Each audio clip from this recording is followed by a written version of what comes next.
না, ভুলতে পারি না। আমার নেতা তোমার নেতা, মানে এই জায়গার যদি অন্য নেতার নাম করতাম তাহলে এত যদি শেখ মুজিবের নাম করতাম, শহীদ জিয়ার নাম করতাম, ওরে বাবা রে, কি রে, আমাদের নবী কি মেম্বার মার্কা নেতা, চেয়ারম্যান মার্কা নেতা, এমপি মার্কা নেতা, প্রধানমন্ত্রী মার্কা নেতা, বিশ্ব নেতা, সাইদুল আম্বিয়া সাইদুল মুরসালিন। ভাইজান একটু স্লোগান দেন, এক স্লোগানের কারণে আল্লাহ আপনাকে জান্নাত দিবার পারে, জানেন আপনি? সব জায়গায় আলসামো করা ঠিক না, একটু গলা খাখারে দেন। আমার নেতা তোমার নেতা, লিল্লাহে তাকবীর। এমন একজন নবীর উম্মত হওয়াতে খুশি না বেজার? তাহলে জবান খুলে বলি আলহামদুলিল্লাহ। এখন আসেন যে কোরআন থেকে আপনারা সূরা কাউসারের আলোচনা শুনবেন, এই কোরআনে কোনো সন্দেহ, সবাই বলা লাগবে। কারণ যদি সন্দেহ থাকে তো দাঁড়ান যে হুজুর আমার কোরআনের উপর সন্দেহ আছে। আল্লাহ কোরআনের প্রথমেই বলেছে যালিকাল কিতাব লা রাইবা ফি, যালিকাল কিতাব লা রাইবা ফি হুদাল লিন-নাস, নাকি কি হুদাল লিল মুত্তাকিন। এইখানেই তো আল্লাহ ক্যাপাসিটি করছে। আবু জেহেল কোরআন শরীফ শুনবে, আবু বকর কোরআন শরীফ শুনবে, আবু বকর হেদায়েত পাবে কিন্তু আবু জেহেল পাবে না। বাংলাদেশের অধিকাংশ শ্রোতারা কার দল করতেছে? আবু বকরের দল করে না আবু জেহেলের দল করে? কোরআনের ওয়াজ শুনবে আর মানুষের আইন অনুযায়ী চলবে। সাধারণ মানুষকে নেতা বানাবে, বিশ্ব নবীকে নেতার আসন দিবে না। আর হত আবু বকর শুধু কোরআন শুনবে না, কোরআনকে বাস্তবে আমল করবে।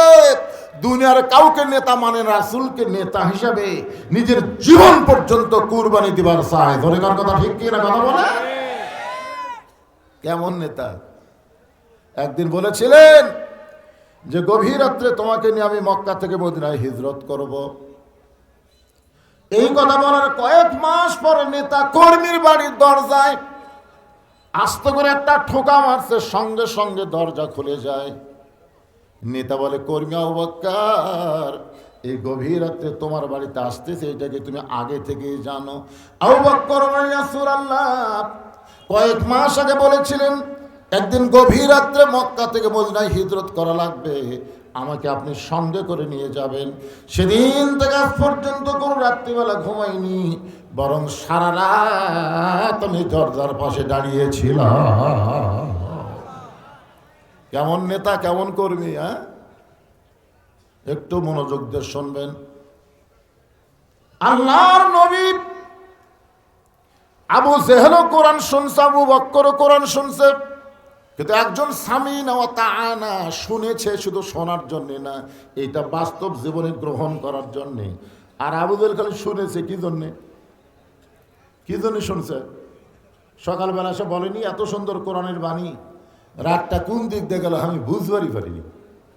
আবু সুফিয়ান বলে, নেতা, যেই কোরআন শুনতে রাত কোন দিক দিয়ে যায় বোঝা যায় না, সেই কোরআন ধরলে অসুবিধা কি?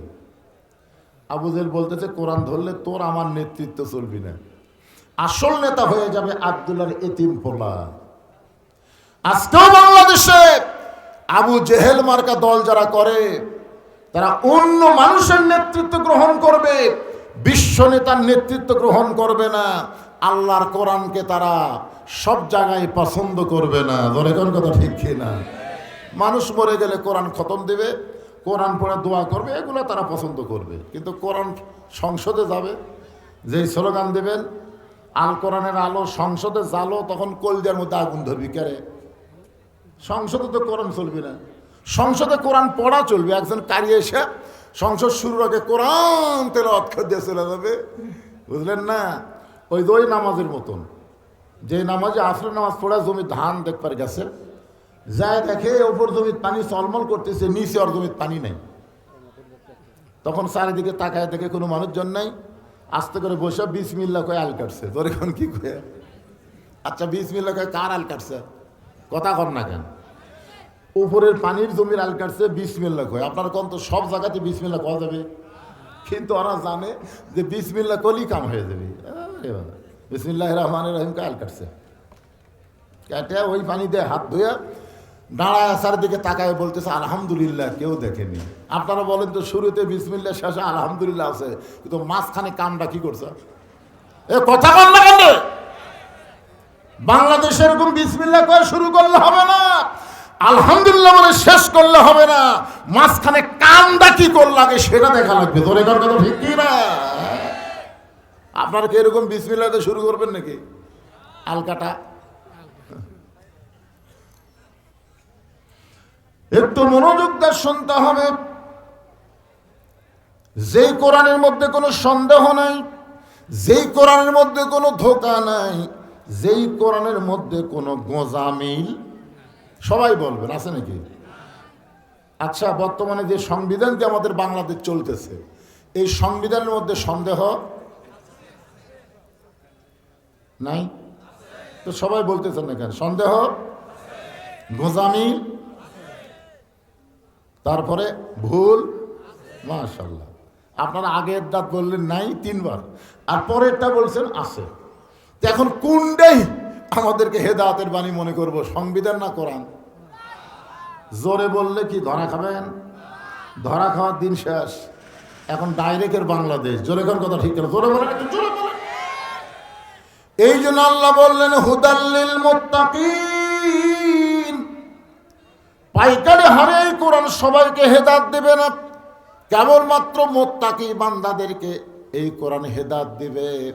এখন মুত্তাকির ব্যাখ্যাও কিন্তু কোরআনে আছে, আছে না নাই?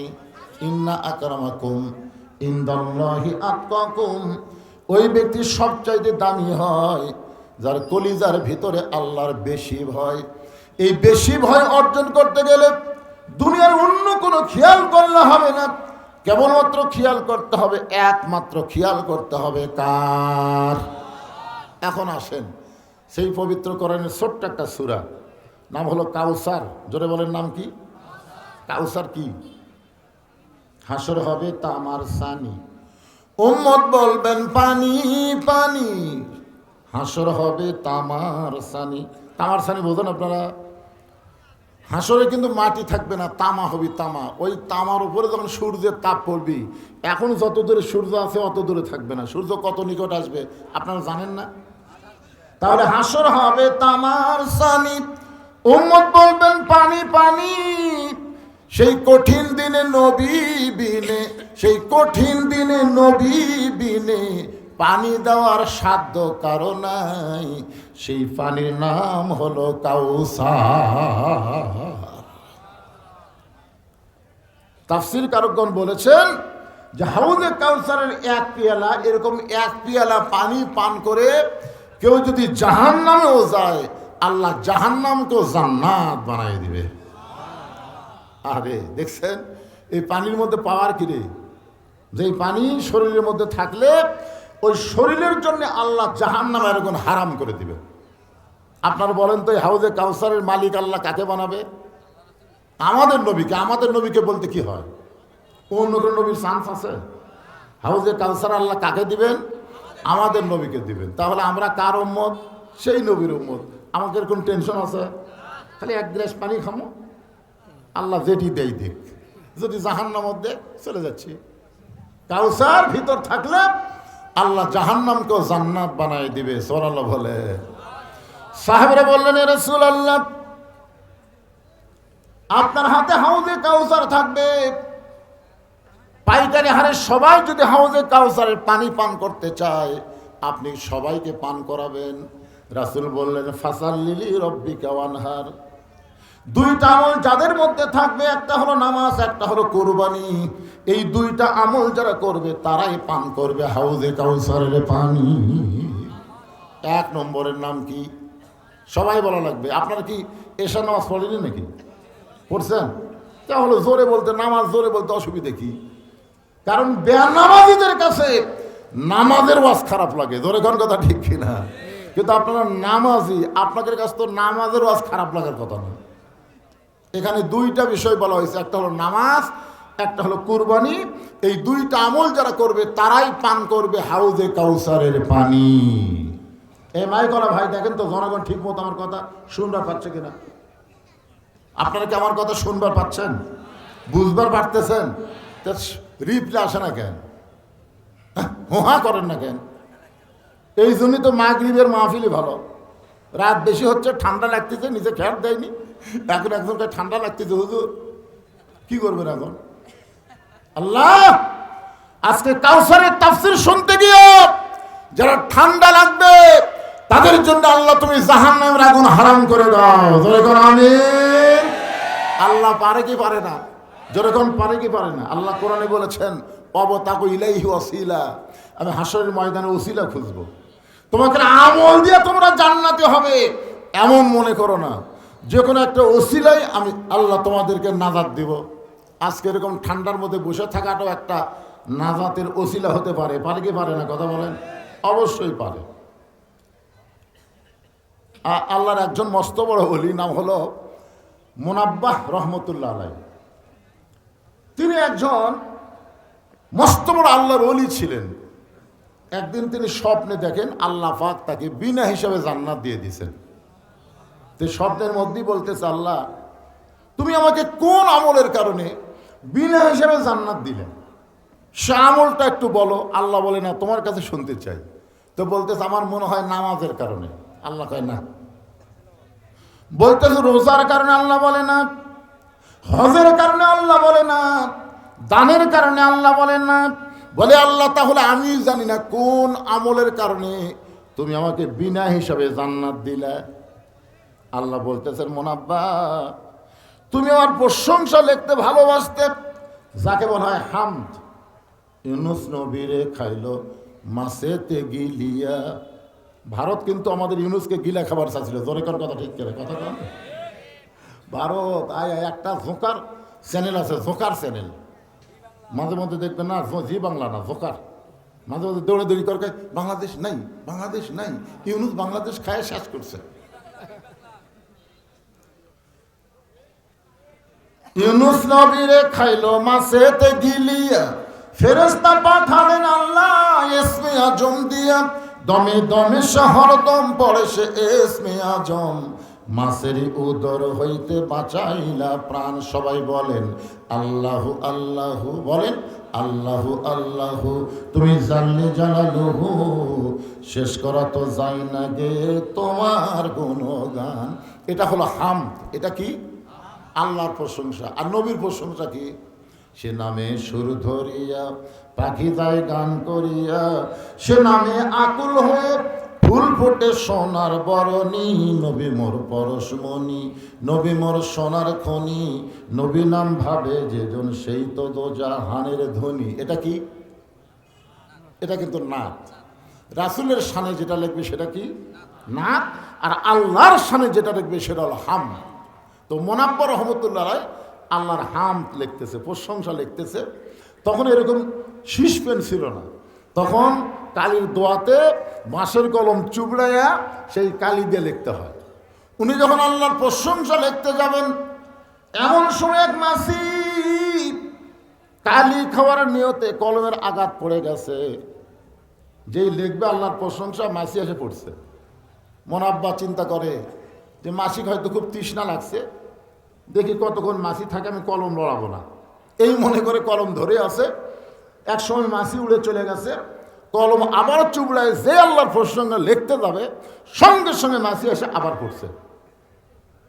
তাই কে রে, আমি তো নজরুল গীতি লিখতেছি না, আমি রবীন্দ্রসঙ্গীত লিখতেছি না, আমি লিখতেছি কার প্রশংসা?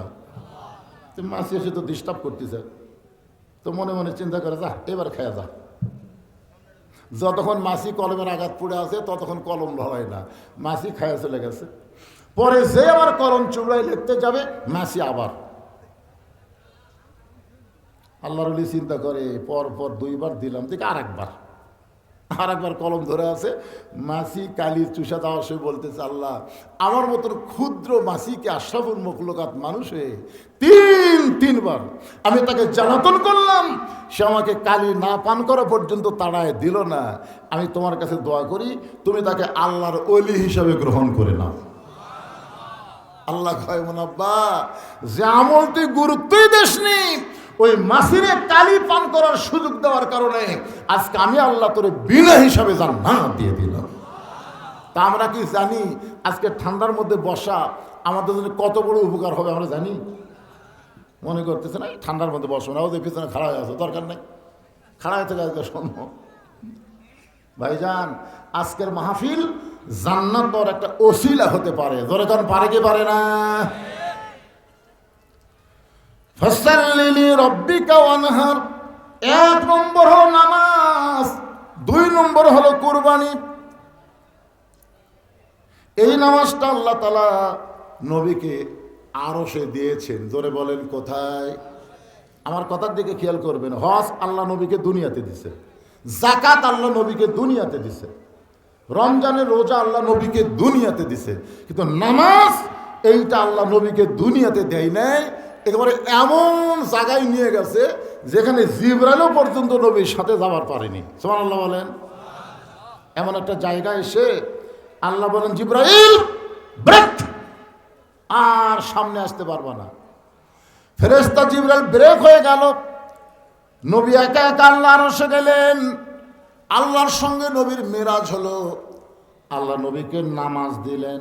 জোরে বলেন কি দিলেন? আল্লাহ নবী 2 জনা প্রেম করেছেন গোপনা, মাঝখানে তো জিবরাইলের জায়গা ছিল না। জায়গা যদি থাকিত আরশা দিবে নিত, দরজার বাহিরে আল্লাহ ব্রেক করাতো না। নামাজ হচ্ছে আল্লাহ বান্দার মধ্যে একটা প্রেম। সুবহানাল্লাহ বলেন। কোরআনে আল্লাহ বলেন, অসজুদ ওয়াক্তারিব, তুমি যখন নামাজের সেজদা দিবে ওই সেজদা তোমাকে আল্লাহর নিকটে পৌঁছে দিবে। জোরে করে সুবহানাল্লাহ। আর রাসূল বলেছেন, আনতাবুদুল্লাহ কান্নাকা তারাহু ফাইল্লাম তাকুন তারাহু ফাইন্নাহু ইয়ারাকা। নামাজ এমন একটা ইবাদত যে ইবাদতের মধ্যে ইবাদতের মালিকের সঙ্গে তোমাদের সাক্ষাৎ হবে। যদি না হয় তাহলে বুঝবে মালিক তোমাদেরকে রহমতের নজরে দেখতেছে। জোরে কান সুবহানাল্লাহ। সেই ইবাদতের নাম কি? সবাই বলবেন নাম কি? নামাজ। আজকে আমাদের বাংলাদেশে নামাজ আছে কিন্তু নামাজ কায়েম নাই। কায়েম আছে? জোরে করে কায়েম আছে? হ্যাঁ, একটু মনোযোগ দিয়ে শোনেন। নবী আমার লাইলাতুল মিরাজ পাড়ি দিয়ে দুনিয়াতে ফেরত আসলেন। ফজরের নামাজ হেরেবের মধ্যে একা একা আদায় করলেন। ফজরের ফরজ হলো 2 রাকাত। জোরে কোন কয় রাকাত? আমরা যে সুন্নত পড়ি না, সুন্নত কিন্তু আরশে আজিমের নামাজ না, খুব খেয়াল করবেন। সুন্নত কিন্তু আরশের নামাজ না, আরশের নামাজ হলো 17 রাকাত। জোরে কোন কয় রাকাত? একটু মনোযোগ দিয়ে শুনবেন। আরশে আজিমে নবীকে যে নামাজ দিছে সে নামাজের রাকাত সংখ্যা কত? 17। ফজরের ফরজ কয় রাকাত? 2 রাকাত। জোহরের ফরজ কয় রাকাত? 4 রাকাত। আসরের ফরজ কয় রাকাত? 4 রাকাত। মাগরিবের ফরজ 3 রাকাত। এশার ফরজ 4 রাকাত। এই সর্বসাকুল্যে 17 রাকাত। এক বক্তার মুখে শুনছি যে আল্লাহর সাথে মোবাইল নম্বরে কেউ যদি কল করবার চান তাহলে 24434।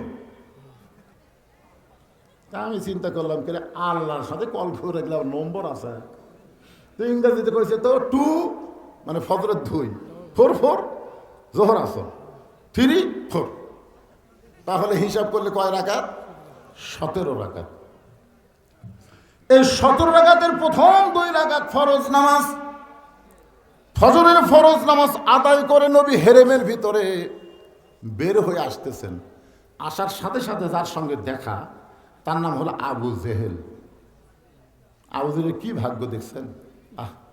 আবু জেহেলের ভাগ্য, হাসিনার একটা কল রেকর্ড ফাঁস হয়েছে। তারা চামচাকে বলতেছে, আমাকে ঢাকার পার্টি অফিসের খবর কি, কেন্দ্র অফিসের খবর কি? পেশাব পায়খানা।